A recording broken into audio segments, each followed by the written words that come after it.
I have a feeling we're going to see some classic Western cope on this one. So this is a video that it just caught my eye from France 24 English called "Iran on the Verge of Economic Asphyxiation." Rare footage from Tehran, France 24 English. So the reason that it caught my eye is because I've heard this before. In fact, I've heard this for about like 20 years since we started doing the sanctions regime on Iran. Is just, if we just apply one more sanction, they're going to collapse any day now. Same with China. China's going to collapse any day now. Iran's going to collapse any day now. North Korea is going to collapse any day now. It just seems like every single like adversary of America is always on the verge of collapse constantly, and somehow it never happens. So let's watch this video, because I'm sure this time, for real, the blockade 100%, no doubt, this time is going to actually cause Iran to collapse. Anyway, let's watch this video from France 24 English, and we'll try and analyze if it's cope or if it's real. The Tehran market is practically empty, and traders are at a loose end. This is where January's mass protests kicked off, a place where the economic pain of the war is felt keenly. No shortages in the shops or supermarkets. Oh, we also, by the way, heard this as soon as Russia invaded Ukraine, that Russia's stores are empty, their economy is going to collapse any day now, and it's been like 5 years. So, like, that's another one. But the currency continues to fall.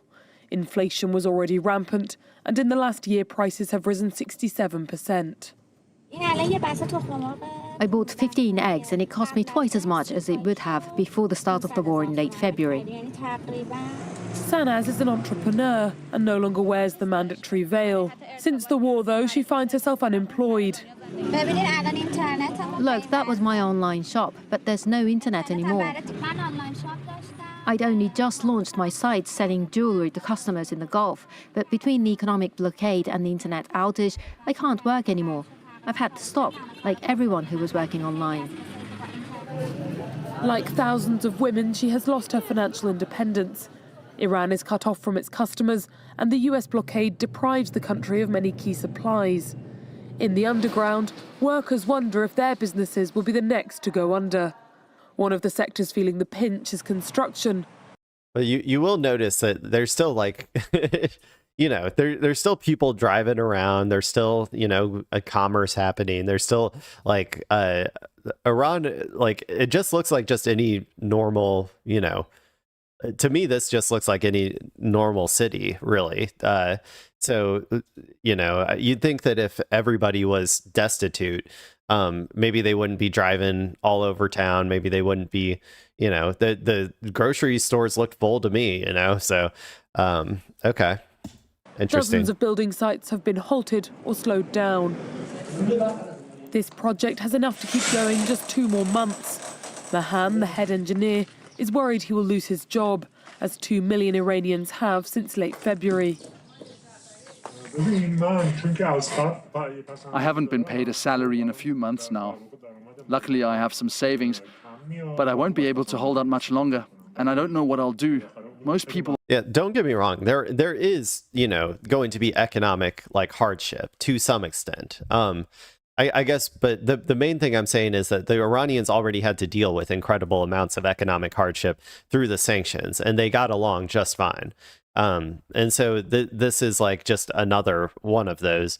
And also, when you're in a wartime economy, a lot of this stuff doesn't really, like things like inflation, things like GDP, a lot of that doesn't really matter that much. What matters is like, can you, sustain your population, like through, like either through, direct military investment, like people, temporarily maybe taking time off from their normal jobs to go work at like missile production plants, or like create like other stuff for the war effort. Like there's those types of initiatives that can happen. There are lots of ways to prop up your economy when you are in a wartime.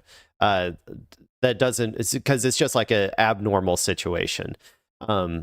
So in general, I think that you know, the Iranian people have dealt with this for so long from a sanctions perspective that I don't think that this is really going to change that much. People are like me. And on his break, Mahan mentions the other thing worrying him, the growing shortage of medicines, often imported from abroad. I had an operation on my thyroid. I'm almost out of my medication and I'm struggling to get hold of any more. When I do find the medicine, it's 4 times more expensive than before the war. This propaganda poster shows US warships caught up in Iranian fishing nets. Donald Trump, for his part, hopes that the regime will buckle under the economic blockade. Meanwhile, the Iranians are once again... It looks bustling to me. I'm just saying. Maybe this is like a you know, just like a nice part of the area or something, but this just looks like a normal, like, bustling street. Lots of commerce happening, it appears to me. Caught in the middle. Well, after President... Oh, well, there you go. That was a quick... I didn't realize that we were that close to the end. Yeah, so I don't know. I'm sure that there is some economic hardship from the blockade. I just don't think it's that significant. I'm sure that some things are more expensive. Some things are harder to get. But I wouldn't bet on any sort of economic collapse coming anytime soon. Just from the amount of times I've heard this from Western media and the amount of times that it has never happened. Like, I don't know. I'd never believe anything like that from Western media.